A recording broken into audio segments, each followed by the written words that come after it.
Hi everyone, I'm David Fisher, and this is Presidential Perspectives, where we take a look at current events through the lens of American history as seen through the lives of the presidents of the United States. This episode focuses on presidents, golf, and other pastimes.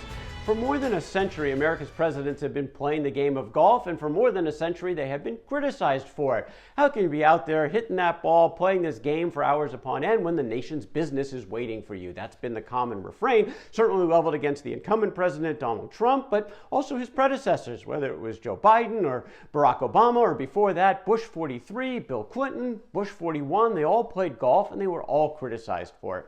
In this episode, we're going to provide a little bit of perspective. Remember, the presidency, the most difficult, most stressful, most never-ending job on the world. Where does something like golf fit in? Well, we're going to look at my last two books covering 8 presidents, William Taft through Dwight Eisenhower.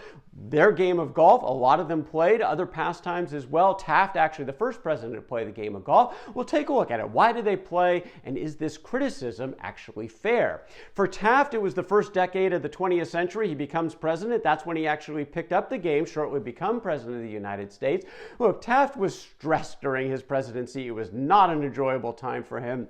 Didn't really want to be president. And when he got stressed, he ate. He gained a lot of weight.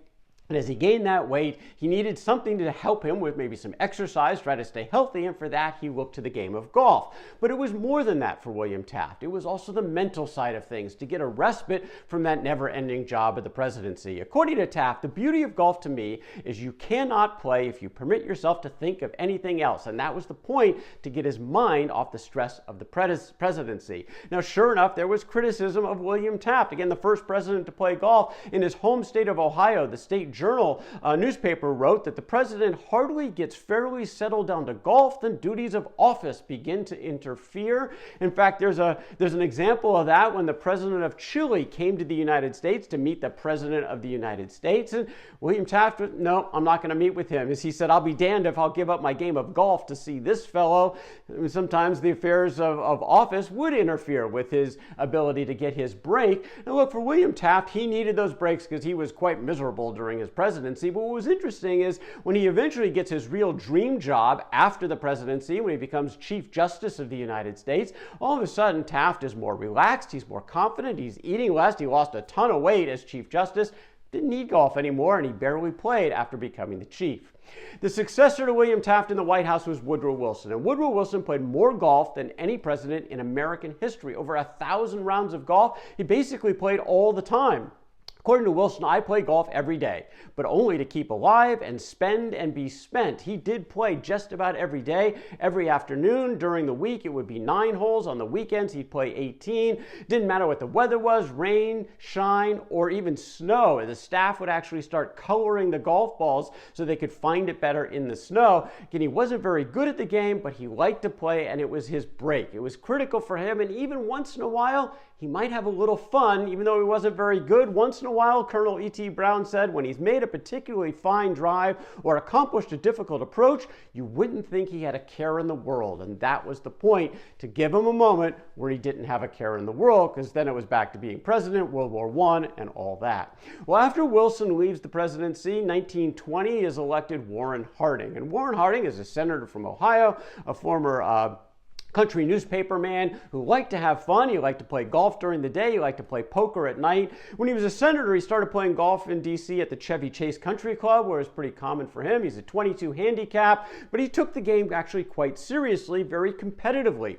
Oftentimes being with him would be Edmund Starling, who was the head of Harding's Secret Service detail. And Starling said the president insisted on being treated without respect for his office. No matter how bad his lie, he played it, even when his opponents begged him to pick it up. Forget I'm president of the United States, he would say. I'm Warren Harding playing with some friends, and I'm going to beat the hell out of him. He was competitive, he wanted to have some fun, and he wanted to get away for those breaks that he would get in the world of golf. He would also spice things up a little money on the line. According to Starling, he made so many bets that sometimes he was betting against himself. I had to keep accounts, and it was a job for a Philadelphia lawyer, according to Edmund Starling. Well, Warren Harding died in office in 1923, leading to the presidency of Calvin Coolidge. The vice president steps into that. Now, Coolidge played a little bit of golf, but not very much. But Starling actually got him interested in another outdoor activity. Starling was an outdoorsman, and during a trip to South Dakota, a summer vacation for President President Coolidge, he got him in a boat and started fishing. And all of a sudden, Coolidge got pretty excited when he caught that first fish, a 6-pound pike. According to Starling, that when we landed, I turned it over to the president, who took it in both hands and hurried up the path to the house. As he approached the cabin, he called loudly for Mrs. Coolidge. She came out on the porch to see what was up. Waving the fish at her, the president cried, "Mama, Mama, look what I've caught." Thereafter, we fished every day, rain or shine. Again, a chance to have a break, like the golfers. He wanted that break, needed that distraction. He found it in the game of golf. By the way, he didn't really dress the part, but he certainly enjoyed it going forward. Now, Herbert Hoover, his successor, was a fisherman his entire life. He loved the outdoors from the days of his youth. Now, as president, his main exercise was actually this game focused on medicine ball, is what they called it, and a handful of folks would gather basically each morning and get the things going for the president. And for Herbert Hoover, this was a very difficult presidency throughout the Great Depression, but it was medicine ball in the morning, and then fishing was his other escape. For fishing, for Herbert Hoover, this is something, again, he took very seriously. Fishing is a chance to wash one's soul with pure air, he wrote. With the rush of the brook or the shimmer of the sun on the blue water, it is discipline in the equality of man, for all men are equal before fish, according to Herbert Hoover. Herbert Hoover would often go to his retreat at the Rapidan in Northern Virginia on weekends during his very difficult presidency to try to get a break from the stress of the office, and oftentimes he would try to do that out on a stream with a fishing pole in his hand. Franklin Roosevelt. Well, Franklin Roosevelt was disabled as President of the United States after losing the use of his legs from polio from about 10 years before he became president of the United States. Early in his life, he had actually played a fair amount of golf. Like Harding, he played at the Chevy Chase Country Club, particularly when he served Woodrow Wilson as the Assistant Secretary of the Navy during the World War I period of time. After he lost the use of his legs, Roosevelt focused a lot on his upper body exercise to try to stay in good shape. But the real pastime for Franklin Roosevelt throughout his entire life, since the age of 10, was stamp collecting. That was his break, his peace of mind. He could do it for hours upon end. One witness was Winston Churchill, came over to visit with Roosevelt during World War II, came to the White House. He said, "I watched him with much interest and in silence for perhaps half an hour as he stuck them in, each in its proper place, and so forgot the cares of state." He forgot the cares of state, all from stamp. And stamp collecting, that was the distraction for Franklin Roosevelt. By the way, all new stamps from the Postal Service immediately sent over to Roosevelt for his collection. Also, the State Department, always on the lookout for some rare stamps coming in the mail. More than 1 million stamps in his collection. Maybe a little bit of a calm in the never-ending storm of the presidency of Franklin Roosevelt from the Depression through World War II. Well, when Roosevelt passes in 1945, Harry Truman becomes the 33rd president of the United States. He did not play golf. He was a walker. He was up with the sun every day, about 1.5 mile walk, and it was not a stroll for Harry Truman. It was a fast-paced walk. Truman would say if you walk 120 paces a minute, your whole body gets a vigorous workout. You swing your arms, take deep breaths as you walk. Well, he would do this well into his 80s. His friend and bodyguard, Mike Westwood, they'd get up in the morning, 1.5 miles, every morning again, well into his 80s. Well, no golf for Harry Truman. He would leave that to his successor, the last of the presidents we're going to talk about today, Dwight Eisenhower. He was an athlete from the early going. He was a baseball player. He played football. He actually coached football quite a bit during his days in the military, and he picked up golf for during his days in the military as well. But it was really when he left the military, becomes the president of Columbia University, he starts going to Augusta National, the famed Augusta National golf course, where he meets a lot of sort of wealthy golfers. He loves it there. He becomes passionate about the game. His friends there become called his gang, who would actually travel the world. Whenever Eisenhower needed a break, he needed some friends to either play bridge or to play golf, they would typically show up.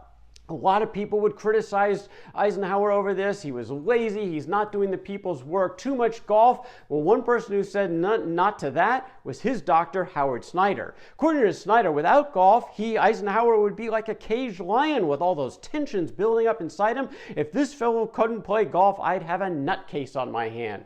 And what's interesting is that one of the strongest defenders of Eisenhower was someone who actually didn't care for him very much, was very much estranged from him, and that was his predecessor, Harry Truman. Again, a man who didn't play golf, but he certainly understood the stress of the job. And when Eisenhower was being so roundly criticized for playing so much golf, Truman made the statement to criticize the president because he plays a game of golf is unfair and picky-unish. He has the same right to relax from the heavy burdens of office as any other man. And that was pretty much basically saying about as well as anyone. Presidents need to relax too. It is a stressful job. There are very few breaks in it. And for Eisenhower or any of these others to get a break a little bit in the game of golf, well, that was something that was probably pretty important to them to be able to persevere in the role. For Eisenhower, by the way, he retires to this farmhouse in Gettysburg, has a putting green put on. You can see the 5-star flag there as part of his putting green. But Eisenhower also had another pastime. Again, he played bridge, he played golf,